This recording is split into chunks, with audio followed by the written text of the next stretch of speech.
Alors, le pôle carrière instance paritaire a été créé en septembre 2016 et regroupe 3 services. Donc le premier service, le service gestion des carrières, qui assure le suivi de l'ensemble des dossiers individuels de tous les fonctionnaires, titulaires, stagiaires et agents contractuels des collectivités qui sont affiliées au centre de gestion, soit environ 7041 carrières pour 710 collectivités. Donc il génère automatiquement tout type d'arrêtés, alors relatifs notamment au recrutement, aux avancements d'échelons, de grades et aux diverses positions dans lesquelles les fonctionnaires sont amenés à être placés au cours de leur carrière. Donc il en vérifie également la conformité et il est à la disposition principalement des collectivités pour toute question conseil statutaire. Donc il assure une veille juridique. Le deuxième service, donc le service instance paritaire, qui donc coordonne la consultation des instances qui sont placées auprès du centre de gestion. Donc la première, il s'agit des CAP, commissions administratives paritaires, et des conseils de discipline également, qui en sont une émanation. Ensuite, nous avons le CT, le comité technique, qui fait aussi office de CHSCT. Et enfin, les CCP, commissions consultatives paritaires, qui seront mises en place en 2019 suite aux élections professionnelles et qui géreront les situations des agents contractuels. Donc il s'agit d'une mission nouvelle qui viendra se greffer au service. Donc le troisième et dernier service, le service retraite. Donc le centre de gestion joue un rôle d'intermédiaire entre les collectivités et la caisse de retraite via une convention de partenariat. Donc sa mission principale, c'est d'informer les collectivités sur la réglementation, les procédures, d'informer parallèlement les agents sur leur future pension et d'assurer la vérification des dossiers et leur transmission à la CNRACL. Donc diverses missions relevant de la GPEC sont venues se greffer au pôle.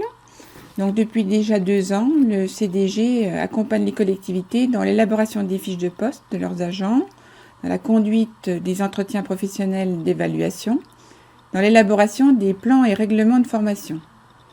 Tout récemment, le CDG a souhaité répondre à certaines demandes d'amélioration structurelle de certaines collectivités et la mission audit carrière est proposée, donc davantage pour leur fournir une aide plus experte, plus élaborée dans la gestion RH donc de leurs agents.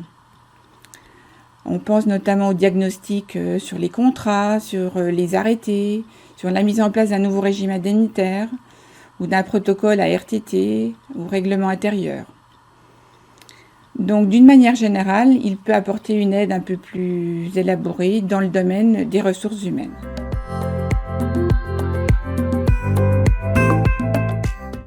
Gestionnaire carrière sur le pôle carrière instance paritaire, j'assure le traitement des dossiers en matière de ressources humaines, des instances paritaires, mais également le secrétariat du conseil de discipline. Le service carrière instance paritaire œuvre auprès des collectivités affiliées au centre de gestion, tant sur le conseil statutaire que sur l'accompagnement dans la saisine des instances, qu'il s'agisse de la commission administrative paritaire, où il est étudié les demandes de situation individuelle des agents, de la commission consultative paritaire, instance qui verra le jour dès 2019 et qui sera proposée aux agents contractuels de la fonction publique, du comité technique où il est étudié les demandes liées aux situations des collectivités dans l'organisation du travail, et enfin le comité d'hygiène et de sécurité des conditions de travail, où nous travaillons en lien avec le pôle service santé et sécurité au travail pour le traitement des demandes liées aux conditions de travail des agents et aux règles d'hygiène et de sécurité.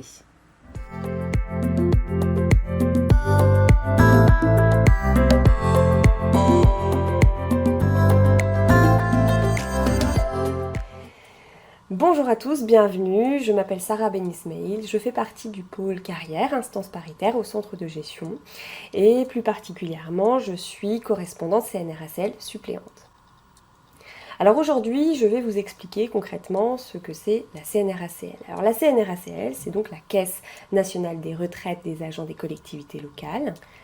Pendant la durée de leur carrière, il faut savoir que les agents titulaires à temps non complet ou à temps complet, effectuant au moins 28 heures par semaine, cotisent à la CNRACL. Les agents non titulaires et titulaires occupant un poste à temps non complet, c'est-à-dire moins de 28 heures par semaine, dépendent, eux, du régime général de la sécurité sociale, c'est-à-dire la CARSAT, et du régime complémentaire IRCANTEC.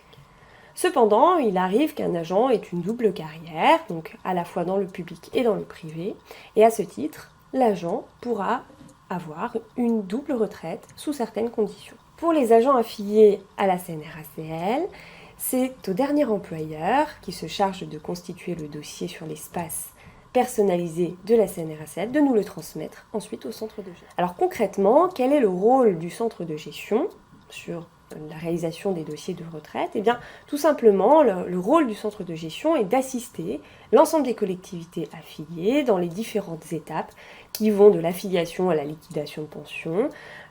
Le CDG intervient en tant que relais d'information et de traitement dans le cadre d'un partenariat privilégié que nous avons avec la CNRACL. Nous disposons d'un service dédié dans la mission et qui permet de faciliter justement la gestion des dossiers pour les collectivités et leurs agents. À ce titre, notre service retraite CNRACL a pour objectif d'aider les collectivités territoriales affiliées au centre de gestion en les accompagnant justement dans la confection de leur dossier CNRACL sur la plateforme dématérialisée de cette dernière. Une fois le dossier complété sur la plateforme CNRACL par les collectivités, ces dernières nous transmettent l'ensemble des pièces justificatives que nous allons ensuite traiter, vérifier pour l'envoi final du dossier.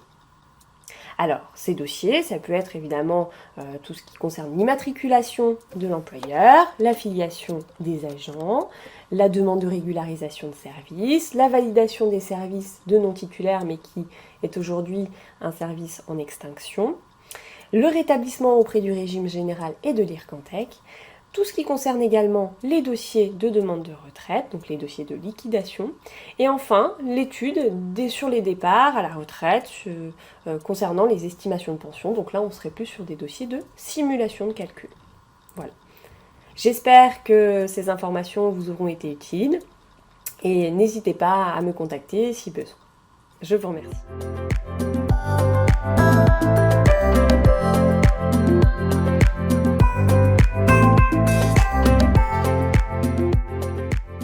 Je vais vous parler donc des fiches de poste et des entretiens professionnels. Il faut savoir que depuis le 1er janvier 2016, l'entretien professionnel s'est substitué de manière définitive au dispositif d'évaluation et de notation. Il faut savoir que l'entretien professionnel est annuel et obligatoire et s'organise de préférence au courant du dernier trimestre de l'année. Il est individuel et seul le supérieur hiérarchique direct et l'agent évalué peuvent y participer. L'entretien professionnel permet d'adapter le parcours de formation et l'accompagnement dans la carrière de l'agent. Il a un impact également sur l'avancement de grade et la promotion interne et peut également jouer sur le régime indemnitaire. N'oubliez pas que l'entretien professionnel et la fiche de poste sont des outils complémentaires et interdépendants. La fiche de poste est un document interne élaboré par le responsable hiérarchique direct de l'agent. Elle décrit notamment le poste de manière objective et sert à identifier le rôle et les fonctions principales de l'agent, son positionnement hiérarchique, son niveau de collaboration avec les autres interlocuteurs, ainsi que les besoins du service. Ce sont les activités donc, de la fiche de poste qui seront alors évaluées lors de l'entretien professionnel. De ce fait, cela la rend indispensable. Alors, qui est concerné par l'entretien professionnel ? Eh bien, l'entretien professionnel concerne les fonctionnaires titulaires, hors stagiaires, ainsi que les agents contractuels de droit public, recrutés sur un emploi permanent de type CDI ou CDD de plus de 1 an. Ainsi, les agents de droit privé de type CUI, CAE, contrat aidé, contrat d'avenir, contrat d'apprentissage, ne sont donc pas concernés par l'obligation de réaliser un entretien professionnel. Notre rôle en tant que centre de gestion est de mettre en place des outils RH ainsi qu'une plateforme dématérialisée pour l'aide à la réalisation des fiches de poste et à la conduite des entretiens professionnels. Dans ces outils, vous retrouverez notamment l'ensemble des fiches de poste issues du répertoire des métiers du CNFPT. Vous retrouverez également la convocation à l'entretien professionnel, la grille d'entretien professionnel, le compte-rendu de l'entretien professionnel et enfin l'ensemble des guides pour l'évalué et pour l'évaluateur. Autant d'outils, donc, qui vous aideront à mener à bien vos entretiens professionnels. Pour ma part, mon rôle auprès de vous sera de vous présenter les différents modules de l'outil, de paramétrer sessions est de vous apporter une aide technique, de vous aider également à la saisie des données et enfin de vous conseiller en termes de ressources humaines et de réglementation. Voilà, j'espère que tous ces éléments pourront vous aider à réaliser vos fiches de poste et entretiens professionnels correctement.